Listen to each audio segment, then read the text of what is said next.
اور مومنو یہ نہ سمجھنا کہ یہ ظالم جو کام کر رہے ہیں اللہ ان سے بے خبر ہے، وہ ان کو اس دن تک مہلت دے رہا ہے جبکہ دہشت کے سبب آنکھیں پھٹی کی پھٹی رہ جائیں گی اور لوگ سر اٹھائے ہوئے میدان قیامت کی طرف دوڑ رہے ہوں گے، ان کی نگاہیں خود اپنی طرف لوٹ نہ سکیں گی اور ان کے دل مارے خوف کے ہوا ہو رہے ہوں گے۔ اور اس وقت کو یاد کرو جب تمہارے پروردگار نے یہود کو آگاہ کر دیا تھا کہ وہ ان پر قیامت تک ایسے شخص کو مسلط رکھے گا جو ان کو بری بری تکلیفیں دیتا رہے۔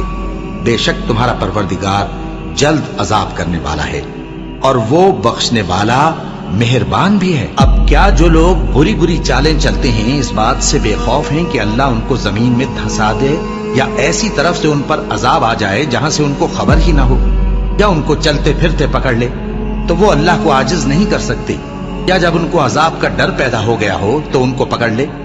بے شک تمہارا پروردگار بہت شفقت کرنے والا ہے، مہربان ہے۔ کیا وہ لوگ جو برے کام کرتے ہیں یہ سمجھے ہوئے ہیں کہ یہ ہمارے قابو سے نکل جائیں گے؟ جو فیصلہ یہ کرتے ہیں برا ہے۔ یہ لوگ اپنی تدبیروں میں لگ رہے ہیں اور میں اپنی تدبیر کر رہا ہوں، اور میں ان کو مہلت دیے جاتا ہوں، میری تدبیر بڑی مضبوط ہے۔